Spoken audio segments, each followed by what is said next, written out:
Welcome to Nova Now, your connection to what's happening in Northern Virginia. I'm your host, Angelique LeBlanc.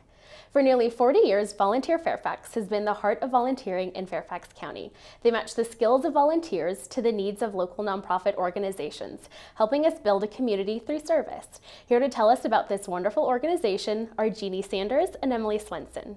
Thank you so much, ladies, for being here. Thank you for having us. So, to the both of you, 40 years. That's incredible. What's going on for people who don't know about Volunteer Fairfax? Tell us what it's all about. Well, in its simplest terms, Volunteer Fairfax connects the needs of the individual citizen and their desires to the nonprofit needs. Mm-hmm. And it's an interesting match that we have to make, and most people don't realize that it's relatively simple, but it's having that connection. So we are the connection.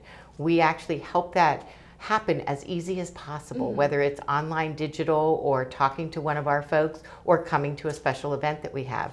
And that's the other thing we do. We do special events in the community to help engage folks in service at all different times of the year. Mm-hmm. On average, how many volunteers do you guys think you have a year or maybe a month?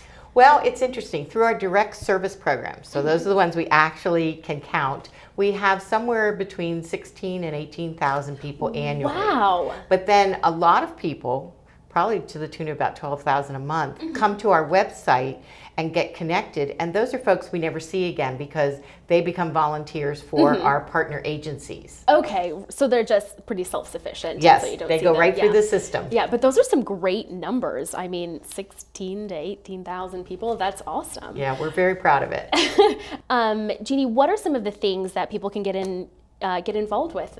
Well, there's a wide variety of ways you can interact over the holiday time or any year during the year. But during the holidays, we do a handbook for holiday heroes, mm-hmm. is what we call it. And you can find it online at our website.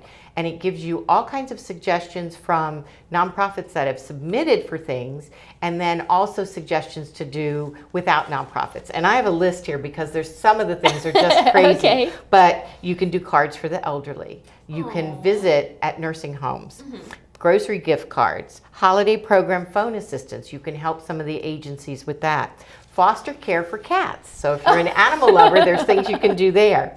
One of the big projects that we actually promote and like a lot, it's called the Holiday Project. Mm-hmm. And this is a project where individuals or families can go visit folks in nursing homes on the actual day of the holiday.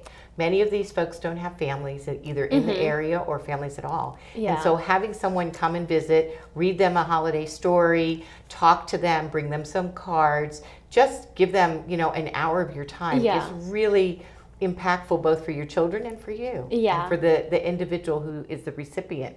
So some of those kinds of things. And one of the big questions we get is, how do you engage young children in this process? Mm-hmm. Well, if you pick something from an angel tree, or you do a holiday gift from one of our health and human service agencies, bring your young children along, and they help you pick out what you're going to put in that holiday basket for a particular family. And so they understand that their selection is for someone else, to make someone else warm, to make someone else smile. And that's how you can really help incorporate the younger age children into this whole holiday spirit of giving. Yeah, and I think that's so important to start when they're really young, because then they grow up into adults who are engaged in the community and give back and stuff. That's awesome. Emily, are there any other events going on that people can get involved with? Yeah, there's some neat events actually for the other age spectrum.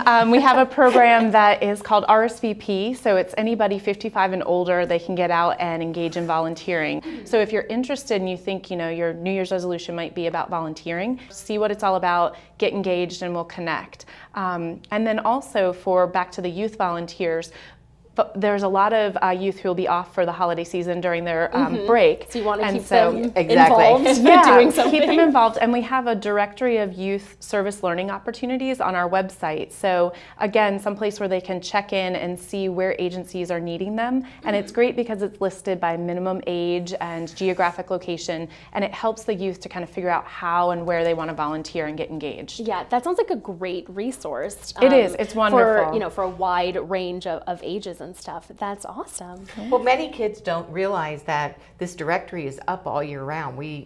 highlighted in August, but they can use it to find their service learning opportunities. Yeah, throughout the year. Yes. That's awesome. So we have just about a minute left. Is there anything that you'd like to tell us volunteer-wise for the new year?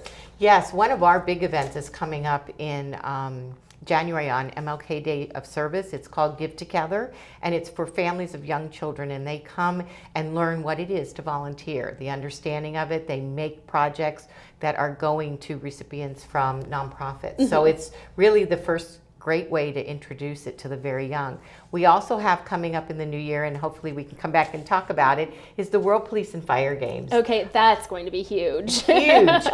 We've got 12,000 athletes from all over the world at 61 sports, at 53 different venues. But the biggest piece for us is we need to recruit 5,000 volunteers to help. 5,000? Only 5,000. Only 5,000. To help during the 10-day period of the actual games. And there's lots of information on our website, and you can get directly connected to it.